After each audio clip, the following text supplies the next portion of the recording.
The antique shop on the edge of town was a cluttered maze of forgotten relics, its air thick with the scent of aged wood and dust. For years it had been a curiosity for the residents of Ashwood, a place where oddities whispered of bygone eras gathered dust on sagging shelves. On a dreary October afternoon, 28-year-old Ethan Carter stepped inside, seeking a unique gift for his sister's birthday. His eyes wandered over tarnished silverware, cracked porcelain, and faded photographs until they landed on a doll in the corner. The doll was unlike any he'd seen. Its porcelain face was eerily lifelike, with glass eyes that seemed to follow him. Dressed in a tattered Victorian gown, its dark hair was meticulously curled, though strands hung loose as if neglected. A small tag dangled from its wrist. Madeline, 1892, $50. A shiver ran through Ethan, but he dismissed it as the chill of the shop. Intrigued, he purchased the doll and left unaware of the shadow that seemed to linger in the doorway behind him. That night, Ethan placed Madeline on a shelf in his apartment, intending to wrap her later. His sister Lily loved vintage items, and he figured she'd be delighted. But as he turned off the lights, he heard a faint giggle, soft and childlike, emanating from the shelf. He froze. His heart thumped. The room was silent again, and he chalked it up to his imagination. Yet sleep eluded him, and he couldn't shake the feeling of being watched. The next morning, Ethan noticed something odd. Madeline's head was tilted slightly, her eyes fixed on him in a way they hadn't been before. He brushed it off as a trick of memory and went to work. When he returned, the apartment felt colder, and a single strand of hair lay on the floor beneath a shelf. He picked it up, dark curly, identical to the doll's. Unease crept in, but he told himself it was coincidence. Lily came to pick up her gift that weekend. She was ecstatic, her eyes lighting up as she held Madeline. "She's perfect," she said, hugging the doll. Ethan forced a smile, though the giggle echoed in his mind. Lily took Madeline home, and for a few days, Ethan heard nothing. Then, late one night, his phone rang. It was Lily, her voice trembling. "Ethan, something's wrong, Madeline. She moves when I'm not looking. And last night, I heard her whisper my name." Ethan drove to Lily's house immediately. The atmosphere inside was oppressive, the air thick with a strange energy. Madeline sat on Lily's couch, her head tilted again, her glass eyes glinting. As they watched, the doll's hand twitched, a tiny movement that sent a chill down Ethan's spine. Lily begged him to take it back, and he agreed, wrapping it in a blanket and stowing it in his car trunk.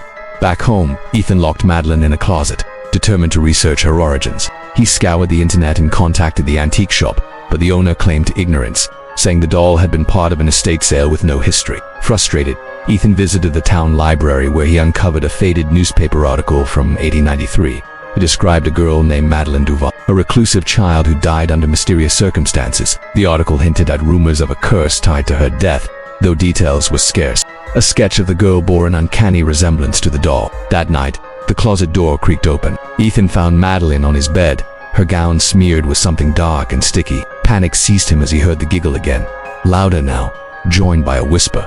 "You can't hide from me." He grabbed the doll and threw it into a metal box, sealing it with duct tape. The whispers stopped, but the air remained heavy. Exhausted, he fell into a fitful sleep, plagued by dreams of a girl with hollow eyes staring at him from the shadows. The next day, Ethan contacted a paranormal investigator, Dr. Helen Voss, who arrived with an array of equipment. She examined Madeline, her expression growing grim. "This doll is a vessel," she said. "Something's bound to it, likely the spirit of Madeline Duval. The dark substance is ectoplasm, a sign of active manifestation." She suggested a cleansing ritual, warning that the spirit might resist.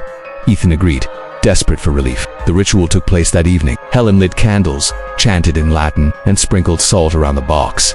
At first, nothing happened. Then, the box shook violently, and a child's scream pierced the air. The candles flickered, and Madeline's voice, sharp and accusing, filled the room. "You took my life. You'll pay." The lights blew out, plunging them into darkness. When they returned, the box was open, and Madeline was gone. Panic set in as Ethan and Helen searched the apartment. They found the doll in the kitchen, perched on the counter, her eyes now black void. The temperature dropped, and shadows writhed on the walls.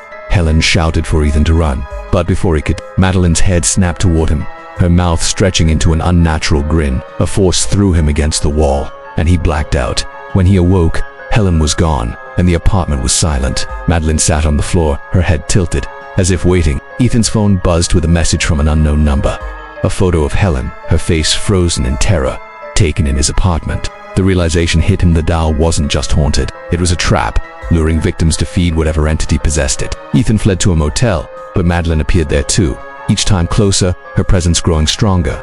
He dug deeper into Madeline Duval's story, finding a journal in the library's archives. It belonged to her governess, who wrote of Madeline's strange behavior, predicting deaths and of a ritual to bind her soul to a doll after her untimely death, orchestrated by her grieving mother. The governess vanished shortly after, and the doll was lost until now. Desperate, Ethan sought an exorcist, Father Daniel Reese, who agreed to help.